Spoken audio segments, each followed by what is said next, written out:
the energy using these sort of things. So you would have energy space like this, right? So you put in the wave function like what we got just talked about here. You can from these wave function you can generate the corresponding total energy, right? And you may get okay, you may get energy like this. So this is a different point corresponding to different energy. Okay, and now if you instead of plotting a space like this, instead of plotting it in extended zone scheme, right, where you show the entire energy as a function of k, you say, okay, maybe I don't do that. Maybe if I just compress it into all k, right, like sum it all up into all k, what you got is that you can project all of this into like this. So I have an energy level here, this is over here.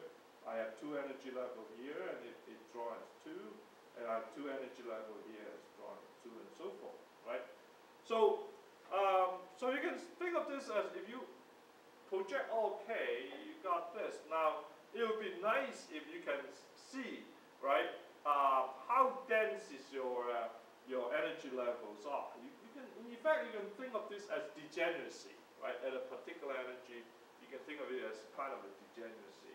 So you, instead of showing this line, you say, okay, well, I still plot my energy in the vertical axis like this. Instead of drawing a line, I can say I can plot the number of energy level that I have. So, for example, these three within a certain bin size, right? Let's say I pick a certain energy bin size, and I say, okay, within this bin size, I found 3 energy levels. So you put 3 here. Within the same bin size, I found 2 energy levels. So I put 2 here, and then here I found 3, right? So in fact, you now plot the x-axis as the density of energy level that you found, or the number of energy level you found per wavelength. That's what the density is, right? So you will plot this curve that look like this, and this curve, in fact, if you plot it sideways like this now, right? Reverse this. This is n sub e. N sub e versus e like this, and you would get a curve like this, right?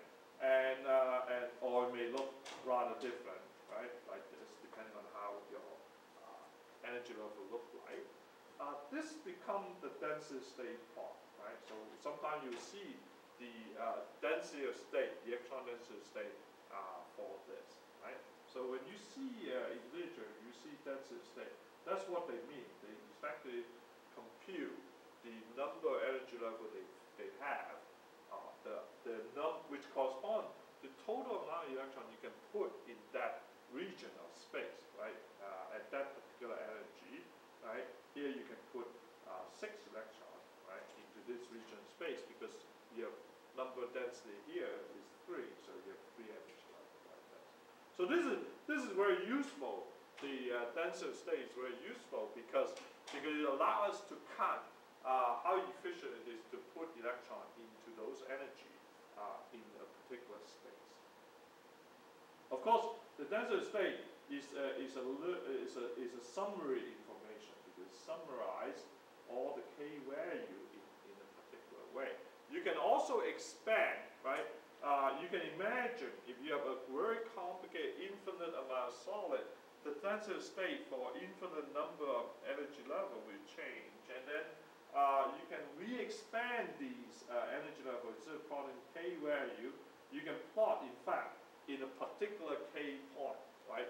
You may have certain density of state because they are so dense that you have to re-expand. So what I'm saying is that in a particular k point in this region, you may have multiple states, and then you can replot that into this configuration. And at that point, you would have to say what kind of k value I'm talking about, because otherwise it would not make sense. Okay, so that's the idea of density state, because I think when we're talking about for emission for solid, it does not make sense anymore to talk about just the energy. The intensity is in fact the density state. It should be proportional to the density state, because how many electrons you have in this region of space and energy that you can kick out by the photon, and that should ought to proportional to the intensity of you see in your full electron band. So you are talking about density state, not just not correspondingly to the amount of electron that you have. Okay, so that's sort of some concept that we introduce now before we talk about full emissions. Okay, next I'd like to tell you a little bit about this energy band structure. We have seen this before. We have been looking at, in our derivation, we have been looking at one-dimensional object, right? A linear chain of one-dimensional point with some periodicity, right? So clearly we can extrapolate from one-dimensional to two-dimension and three-dimension axis to all three axes of my Cartesian space, and then you could imagine that you could generate a rather elaborate band structure. You have energy level splitting in different way depending on the periodicity in the x, y, or z direction, right? So you would expect that this band structure will change accordingly to the periodicity in the three different directions, and of course according to the crystal structure that you have, FCC versus BCC or hexagonal closed pack, because they would have a different way of aligning the periodicity in the lattice in different directions of space. Okay, so here is some example that I show here. Here's actually a Brillouin sum, right? I'm plotting the energy level of a two-dimensional object with a two-dimensional periodicity. So here I'm showing the lowest energy level here. So you can imagine this is Kx, Ky, because I'm talking about Brillouin sum. And then the first energy level, lowest energy level. So this corresponds to a square lattice, very much like similar to a cubic lattice, simple cubic. So instead of simple cubic, I have just square lattice is just like this in two-dimensional space. Like that. Okay? And if you add another layer on top or below, you create simple cubic structure.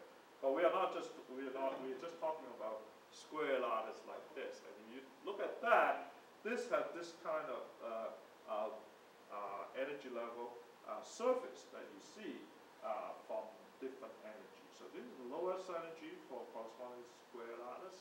And if you compute the next energy level, it looks like this and this and this, right? So this is first energy level, lowest one, second, third, fourth.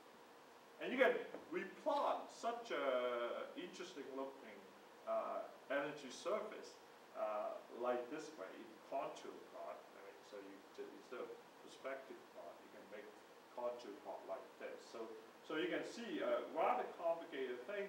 And what is this telling you? What is it telling you is that depending, unlike free molecule, right, the momentum, the k vectors here, right, the residual vector or momentum vectors in your lattice is important because it changes the energy. You can see at different k location, the energy of your ground state, this is my ground state, this is the first excited state, is different, right, depending on which point, which k point, residual space point that we are talking about. And that's the extra complication that you see when you're looking at solid or periodic material, in addition, unlike free molecule, which is very simple, whereas if you start adding them together, this is the kind of change that you see in the energy structure, the electronic structure that you see.